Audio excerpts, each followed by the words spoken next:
Hello everyone. আমরা যদি আজকে দেখি এখানটা লাইভ প্রসেসের ব্যাপারটা, তাহলে আমরা কয়েকটা জিনিস লক্ষ্য করবো। সেটা হচ্ছে এখানে কয়েকটা পয়েন্ট যেটা ইম্পর্টেন্ট সেটা মার্ক করে দিই। তো একটু ইন্ট্রোডাকশন দিই। আমি তথাগত ভট্টাচার্য, আমার নাম তথাগত ভট্টাচার্য। আমি কারেন্টলি MBBS করছি একটা গভর্নমেন্ট মেডিকেল কলেজ থেকে। আমি এখন কারেন্টলি ফার্স্ট ইয়ারে। তো লেটস সি প্রথম চ্যাপ্টারটা লাইভ প্রসেসেস। তো এখানে কি বলছে যে এখানে বলছে যে আমরা যদি we tend to think of some sort of movement either growth related or not as common evidence of being alive, মানে আমরা যদি মুভমেন্টকে একটা ক্রাইটেরিয়া নিই, মানে what makes a organism living বা নন লিভিং, আমরা যদি প্রথম মুভমেন্ট একটা ক্রাইটেরিয়া নিই, বাট মুভমেন্ট কি সেই ক্রাইটেরিয়াটা ফুলফিল করবে সেটাই দেখার বেশ বিষয়। মুভমেন্ট করবে না, কেননা এখানে লেখা আছে but a plant that is not visibly growing, plant যেটা আমাদের গ্রো করে না, নট ভিজিবলি গ্রোয়িং, সেটাও কিন্তু not visibly growing is still life. হ্যাঁ, and some animals can breathe with movement. তো মুভমেন্ট ছাড়াও অনেক অর্গানিজমরা ব্রিথ করতে পারে। তো মুভমেন্ট আমরা একটা ঠিকঠাক নিতে পারি না, ফর ডেফিনেটিভ ক্যারেক্টারিস্টিক নিতে পারি না। সো এখানে দেখি using visible movement as defining characteristic of life is not enough. তো আমরা কী কী জিনিস নিতে পারি সেটা হচ্ছে একটা প্রথম হোয়াট মেক্স অর্গানিজম লিভিং বা নন লিভিং, সেটা হচ্ছে ফার্স্ট আমরা গ্রোথ নিতে পারি। গ্রোথ একটা ডিফাইনিং ফিচার হতে পারে, বাট অনেক প্লান্টস আছে যেটা একটু পর গ্রোথ করে না, মানে সো আমরা যেটা হতে পারে সেটা হচ্ছে গ্রোথ একটা পয়েন্ট, পরে লিখছি পয়েন্টটা কি। তারপর রিপ্রোডাকশন একটা পয়েন্ট। গ্রোথ দু টাইপের হতে পারে। গ্রোথ এখন দু টাইপের যেটা হতে পারে সেটা হচ্ছে একটা গ্রোথ হতে পারে intrinsic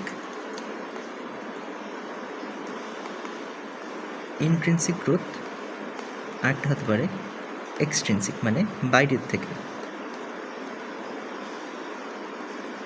extrinsic growth non living থিংসের হয়। মানে সাপোজ একটা যদি এখানে আমি দেখাই, সাপোজ একটা স্যান্ডের একটা ডাম্প পড়ে আছে, লাম্প, ওটার মধ্যে যদি আমি আরও স্যান্ড ফেলে দিই, সেটা বাইরের থেকে ফেলছি, that is from external sources. তো সেটা কী হবে, সেটা আমাদের হয়ে যাবে, যদি এক্সটার্নাল সোর্সেস থেকে পড়ে তাহলে সেটা হয়ে যাবে আমাদের এক্সট্রিনসিক গ্রোথ। যেটা কে দেখায়, এক্সট্রিনসিক গ্রোথ দেখায় আমাদের মেনলি নন লিভিং।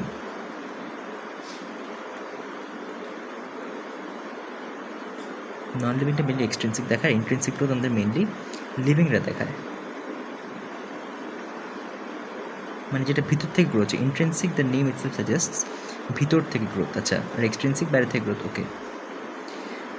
তারপর আমরা আসি রিপ্রোডাকশন।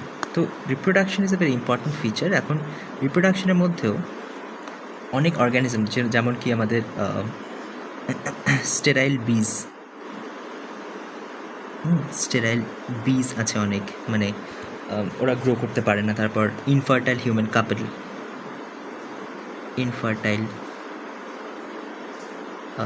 কাপল,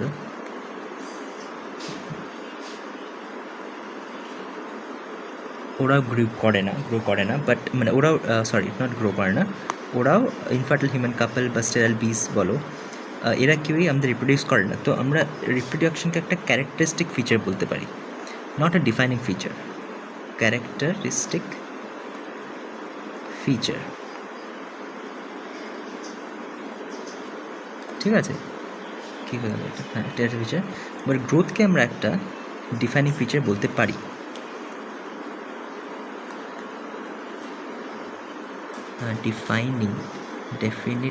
ডেফিনিট ফিচারও বলতে পারি আমরা। ঠিক আছে, আচ্ছা, এবার নেক্সট দেখি। তো এই দুটো পয়েন্ট আমরা দেখলাম, গ্রোথ ইন্ট্রিনসিক হতে পারে লিভিংয়ে, এক্সট্রিনসিক নন লিভিংয়ে, রিপ্রোডাকশন হচ্ছে ক্যারেক্টারিস্টিক ফিচার, স্টেরাইল বিজ ইনফার্টাইল হিউম্যান কাপল ওরা যে করে না, রিপ্রোডিউস করে না। তো রিপ্রোডাকশন একটা ক্যারেক্টারিস্টিক ফিচার হয়ে গেল, but growth is a definite feature. এবার আমরা যদি নেক্সট পয়েন্টে আসি, সেটা হচ্ছে থার্ড পয়েন্ট, সেটা হচ্ছে কনসিয়াসনেস। কনসিয়াসনেস, এবার কনসিয়াসনেস কিন্তু একটা ডিফাইনিং ফিচার, এটা একটা ডিফাইনিং ফিচার। কেন ডিফাইনিং ফিচার? কেননা নন লিভিং অর্গানিজমসের কোনো কনসিয়াসনেস থাকে না, নন লিভিং অর্গানিজমসের কোনো কনসিয়াসনেস থাকে না, ঠিক আছে, নন লিভিং অর্গানিজমের কোনো কনসিয়াসনেস থাকে না। এবার কনসিয়াসনেস বলতে যেটা বোঝায় সেটা হচ্ছে একটা অর্গানিজমের ওর বাইরের মানে এক্সটার্নাল অ্যাডাপ্টিবিলিটি এবং এক্সটার্নাল অ্যাডাপ্টিবিলিটি এবং আরেকটা হচ্ছে মানে একটা হচ্ছে নোয়িং অফ সারাউন্ডিং, নিজের মানে aware of surrounding, it should be aware of its surrounding. তো নন লিভিং অর্গানিজমসরা কখনোই ওদের থাকে না, কনসিয়াসনেস থাকে না। তো কনসিয়াসনেস ডিফাইনিং ফিচার, রিপ্রোডাকশন একটা ক্যারেক্টারিস্টিক ফিচার, আর গ্রোথ হচ্ছে আবার একটা ডিফাইনিং ফিচার। ওকে, তারপর আমরা দেখি এখানে কি লেখা, movement over very small scales will be invisible to the naked I, movement of molecules for example. তারপর একটা খুব ইম্পর্টেন্ট বিষয় আছে, সেটা হচ্ছে viruses do not show any molecular movement in them until they infect some cell, and that is partly why there is controversy about whether they are truly alive or not. এটা খুবই একটা important প্রশ্ন, সেটা হচ্ছে ভাইরাসেসটা alive কি না। তো ভাইরাসেসটা ততক্ষণ অবধি কোনো ওরা দেখায় না, মুভমেন্ট দেখায় না, যতক্ষণ না ওরা কোনো একটা অর্গানিজমকে ইনফেক্ট করছে। আচ্ছা, এখন কেন এগুলো জরুরি, মানে মুভমেন্টগুলো, মলিকুলার মুভমেন্টগুলো? আমরা জানি আমাদের ব্রেকআপটা কি, মানে আমাদের ব্রেকেজটা কী হয়। প্রথম হচ্ছে আমাদের থাকে সেলস, প্রথম আমাদের থাকে সেলসের পর হয় টিস্যুর পর হয়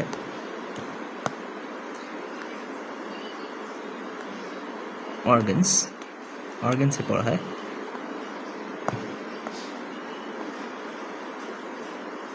অর্গান সিস্টেম, ঠিক আছে। এবার আমরা যদি দেখি কি বলছে, তো প্রথম আমাদের আগে থাকে organise structures, they can have tissues have cells have smaller compartments in them. সেলের আবার নিজের কম্পার্টমেন্ট থাকে দুটো, সেটা হচ্ছে সাইটোপ্লাজম আর যেটা হচ্ছে সাইটোসোল বলা হয়, সাইটোসোল প্লাস আমাদের যেটা ভিতরে অর্গানেলস, বাকি অর্গানেলিস বা অর্গানেলস যাই বলো। আচ্ছা, এই বলছে যে if order ব্রেকস down the organism will no longer be alive, so living creatures must be keep repairing and maintaining their structures. Acha, since all of these structures are made up of molecules, they must move molecules around the time. তো আমরা যদি মনে করি সেটা হচ্ছে যেটা তোমাদের এই ক্লাসে নেই, ক্লাস 11-এ আছে, সেটা হচ্ছে যদি আমরা প্লাজমা মেমব্রেনের স্ট্রাকচারটা মনে করি, তোমরা ক্লাস 9-এ হয়তো পড়েছো প্লাজমা মেমব্রেন, যেটা হচ্ছে সিঙ্গার আর নিকোলসনের ফ্লুইড মোজাইক মডেল,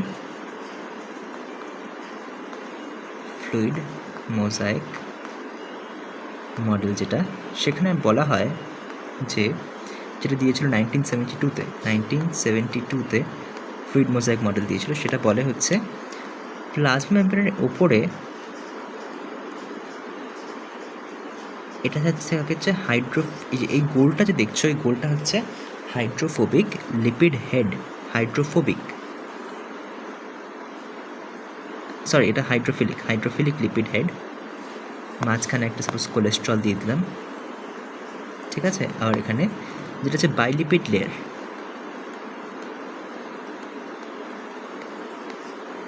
আমি এটা করব,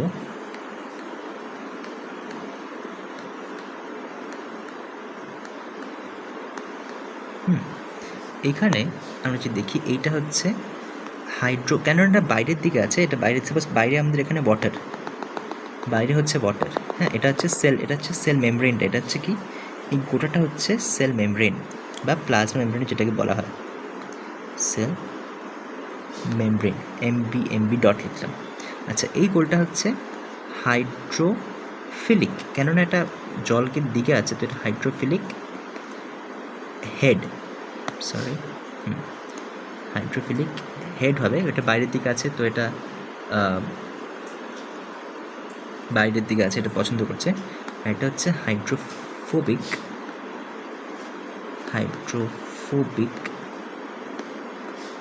টেল। আর এই বস্তুটা হচ্ছে কোলেস্ট্রল মলিকিউলও থাকে।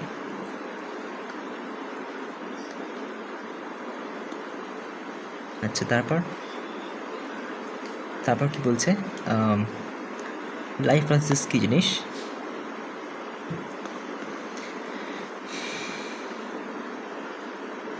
আচ্ছা, তো মেনটেনেন্স জব যারা করে, যে প্রসেসগুলো করে, তাদেরকে বলা হয় লাইফ প্রসেসেস। আচ্ছা, তারপর কি বলছে, since this maintenance process are needed to prevent damage and breakdown, energy is needed. হ্যাঁ, এনার্জি অবশ্যই দরকার। This energy comes from outside the body, so there must be process of transfer. এটাই বলছে এটা হোয়াট ইজ নিউট্রিশন যদি বলা হয়। এখানে এই ডেফিনেশনটা আছে, process to transfer a source of energy from outside the body of an organism which we call food to inside a process we call as nutrition. যদি জিজ্ঞেস করা হয় ডেফিনেশন অফ নিউট্রিশন, তাহলে এটাই হবে ডেফিনেশন অফ নিউট্রিশন।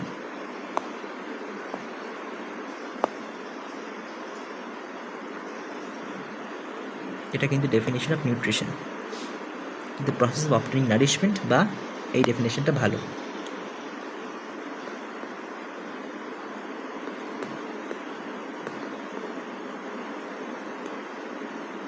নিউট্রিশনের ডেফিনেশন, ঠিক আছে। তারপর কি লেখা, the body of the size করে অ্যাডিশনাল র মেটেরিয়ালস। হ্যাঁ, আমরা কিন্তু mainly carbon based food molecules খাই। Most of this food are also called carbon based. আচ্ছা, তো আমরা মেনলি কী খাই? আমরা মেন ডেরিভেটিভস অফ কার্বন খাই। আমরা মেনলি ডেরিভেটিভস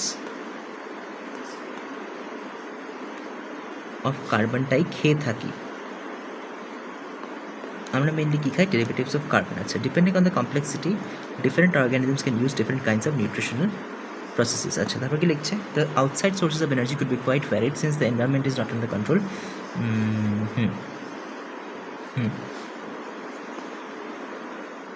এইখানে লেখা আছে, আমাদের এখানটা লেখা ডাইজেশনের ইয়েটা, definitionটা, oxidizing reactions are some of the most common chemical means to break down food molecules. এখানে কি লিখছে যে মানে ডাইজেশনটা কী হয়, মেনলি আমরা অক্সিজেন নিই, ওটা ফুডটাকে ডাইজেস্ট করে এবং এনার্জিটাকে প্রডিউস করে।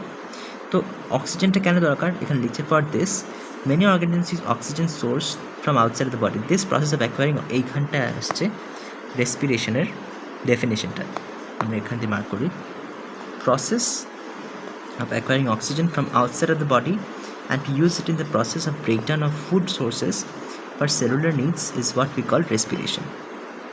খুবই ইম্পর্টেন্ট, এটা কিসের ইম্পর্টেন্ট? এটা হচ্ছে important for definition of respiration.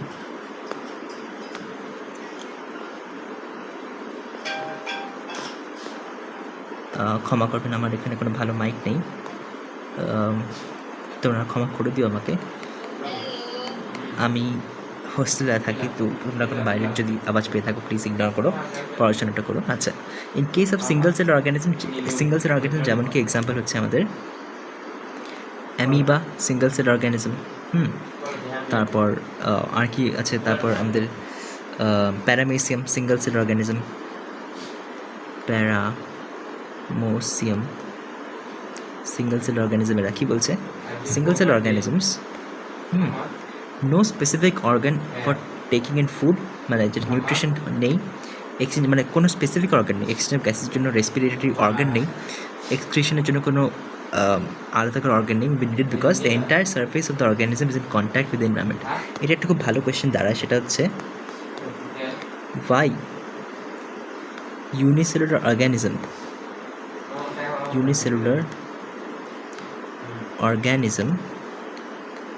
do not need any specialized structure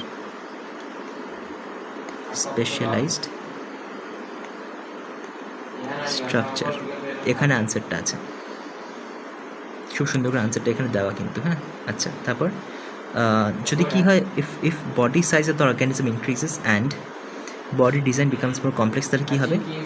In multicellular organisms the cells may not be in direct contact. তো মাল্টিসেলুলার অর্গানিজমে সেল ডাইরেক্ট কন্ট্যাক্টে নাও থাকতে পারে, যেটা কি থাকেই না with the surrounding, thus simple diffusion will not meet the requirements of all the cells. এখানে আরেকটা question যেটা দাঁড়ায় সেটা হচ্ছে multicellular অর্গানিজমে why simple diffusion will not meet the requirement of all the cells. এখানে আরেকটা কোয়েশ্চেন, খুব সুন্দর কোয়েশ্চেন দাঁড়ায়, সেটা হচ্ছে why. প্রত্যেকটা যেখানে যেখানে দাস দেখছো সেখানে সেখানে একটা why question arise হতে পারে, ঠিক আছে? why multicellular organism simple diffusion will not work. তো আনসারটা এইখানটায় আছে, এইটাতে আনসারটা, ঠিক আছে? তারপর কি বলছে, we have seen previously how in multicellular organism various body parts have specialized functions they perform. We are familiar with the idea of specialized tissues.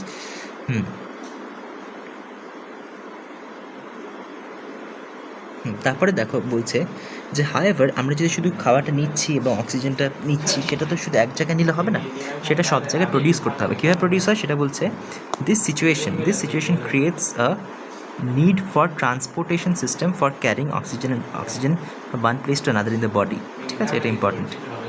Transportation system কেন দরকার?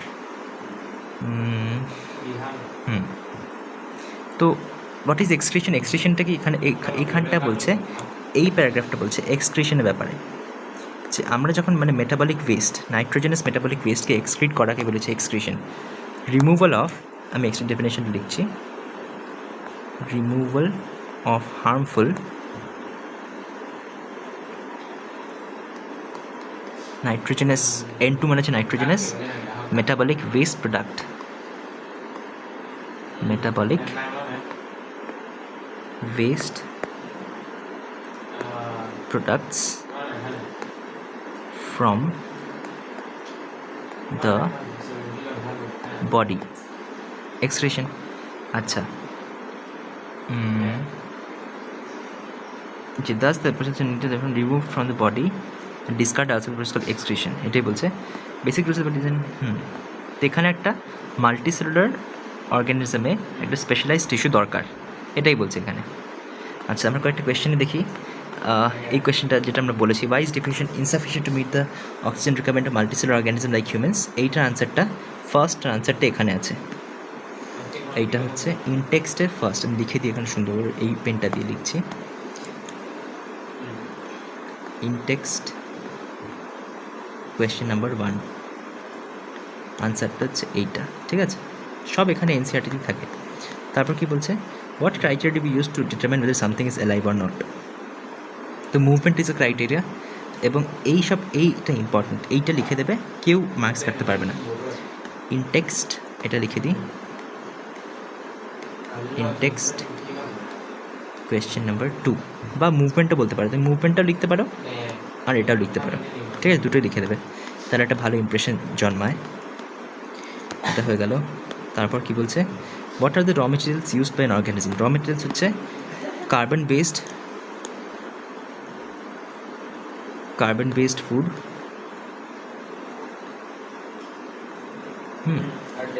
তারপর CO2 যেটা আবার কার্বন বেসড, আবার ওয়াটার, অক্সিজেন, এগুলো সব use হয়। আর এমনি মিনারেলস অ্যান্ড অল, মিনারেলস অল্প স্বল্প ইউজ হয়। তো এটা হচ্ছে র মেটেরিয়ালস ইউজড। তারপরে কি বলছে, তারপরে কোয়েশ্চেনটা, what processes would you consider essential for maintaining life. কী কী আমরা লিখে নিই, পয়েন্ট করে নিই, জট ডাউন করে নিই। প্রথম হচ্ছে নিউট্রিশন,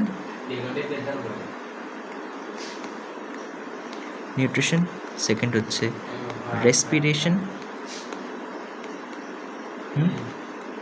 থার্ড হচ্ছে আমাদের ট্রান্সপোর্টেশন বা সার্কুলেশন বলা হয়, ট্রান্সপোর্টেশন,